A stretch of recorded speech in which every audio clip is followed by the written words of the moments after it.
যে 2 এর পরিপূরক পদ্ধতিতে 3D এটা হেক্সাডেসিমাল সংখ্যা আর একটা অক্টাল সংখ্যা, এই দুইটার মধ্যে পার্থক্য বা ব্যবধান, পার্থক্য ব্যবধান একই কথা, দুটোই থাকতে পারে, ব্যবধান নির্ণয় করো। তাহলে পার্থক্য বা ব্যবধান বা বিয়োগ যদি থাকে তাহলে আমরা একটা পজিটিভ ধরে নেব আর একটা নেগেটিভ ধরে নেব। তাহলে দুইটার মধ্যে দেখবো যে কোনটা বড়, ওইটা প্লাস ধরবো আর ছোটটাকে মাইনাস ধরে নেব।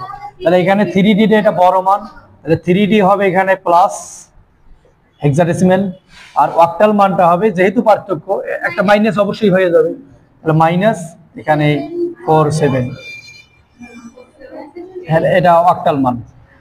এখন এই হেক্সাডেসিমাল মানটা যেহেতু পজিটিভ মান, এটা সরাসরি মানটা বসানো যায়, হেক্সাডেসিমাল মানটা সরাসরি। এই যে 3D এর বাইনারি মান কত আসবে, এই যে 3 এর জন্য 0 0 1 1 আর ডি মানে 13 1 1 0 1, এই যে 8টা বিট, এই 8টা বিট এখানে সরাসরি লিখে নেব। প্লাস মানটা সরাসরি 0 0 1 1 1 1 0 1। এখন মাইনাস মানটা, এই মাইনাস মানটাকে পরিপূরক প্লাস ধরে পরিপূরকের মাধ্যমে বের করে নিয়ে আসতে হবে। প্রথমে আমরা দেখি যে 47 এর বাইনারি মান কত, বাইনারি মান 1 0 0। এখানে 7 এর বাইনারি মান অক্টাল থেকে বাইনারিতে যাওয়ার নিয়ম, 3টে করে বিট, 111 বিট আছে কয়টা, 3টা 3টা 6টা, তাহলে বাম পাশে 2টা শূন্য দিয়ে 8টা করে নিতে হবে, 8টা করে নিতে হবে। এই মানগুলো কিন্তু দেখাইতে হবে, হয় উপরের দিকে না রাইট সাইডে, এই মানগুলো অক্টাল থেকে বাইনারি হেক্সা থেকে বাইনারি কিভাবে মান বের করলাম এটা দেখানো লাগবে, এটা অঙ্কের অংশ।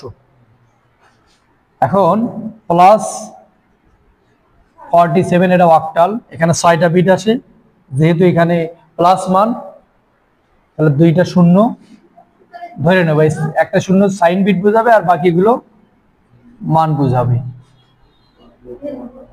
53, এই যে 8টা বিট, এটা প্লাস মান, যদি প্লাস থাকতো তাহলে তো ওখানে আর লেখা লাগতো না, জাস্ট এখানে বসিয়ে দিতাম, কিন্তু দুইটাই কখনো প্লাস থাকবে না, অবশ্যই একটা পজিটিভ আর একটা নেগেটিভ থাকবে। তাহলে এটা প্লাস মান, কিন্তু আমাদের এখানে আছে মাইনাস মান, এই প্লাসটাকে মাইনাস করতে হলে 3টা কাজ করব। এটা প্রকৃত মান, এটাকে বলা হয় প্রকৃত মান, এটাকে বিপরীতকরণ করব, এই জিরোগুলো 1 1 1 1 আছে 0 1 1 3টে 0, এটা হয়ে গেল একের পরিপূরক। এই একের পরিপূরকৃত মানের সাথে 1 যোগ করে নেব, 0 আর 1 এ 1 0 0 হাতে থাকলে বামে যোগ হবে, না থাকলে নরমালি একটা সাথে যোগ হবে, 0 1 1 0 1 1। এই যে যখন 3টা কাজ করে নিলাম, এই যে প্লাস মানটা হয়ে যাবে মাইনাস মান, অতএব এটা -47, এটা অক্টাল। এই মাইনাস মানটাকে এই হেক্সাডেসিমালের বাইনারি মানটার নিচে বসে দেব। এই মানটা যদি এখানে বসে দেই, নিচে নিচে বসানোর চেষ্টা করো, যোগ করতে সুবিধা হবে, 1 1 0 1 1 0 0 1।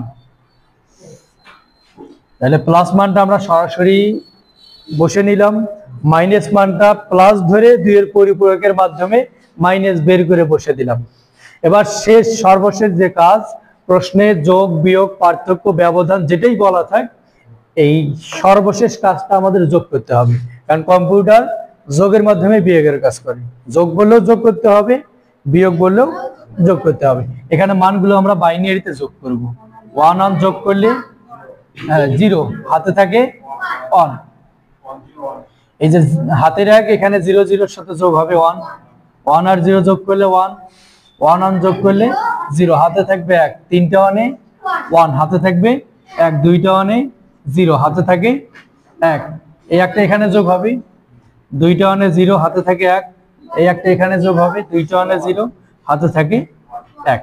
এখন আমরা এখানে বিট নিয়েছি 8 বিট, কিন্তু যোগফল অলরেডি দেখো 1 2 3 4 5 6 7 8 9টা বিট আছে। রেজিস্টার কাউন্ট করা হয় ডান থেকে বামের দিকে, ডান থেকে বাম দিকে এই যে 9 নাম্বার বিটটা, এটাকে বলা হয় অতিরিক্ত বিট বা ক্যারি বিট, এটা গ্রহণযোগ্য হবে না। এই 8টা বিট গ্রহণযোগ্য, এই 8টা বিটের মধ্যে ডান থেকে বাম দিকে 8 নাম্বার বিটটা, এই বিটটা বোঝাবে সাইন বিট। এই সাইন বিট 0 থাকা মানে পজিটিভ মান, এই যে এখানে প্লাস, আর বাকি যে এই মানের বিট এই 7টা, এই 7টার মান এখানে বসাবো। এখন যদি আমরা এখানে বেস দেওয়া আছে হেক্সা, এখানে দেওয়া আছে অক্টাল, যদি অক্টালে বসাই এই 7টা বিট থেকে 3টে করে নিতে হবে।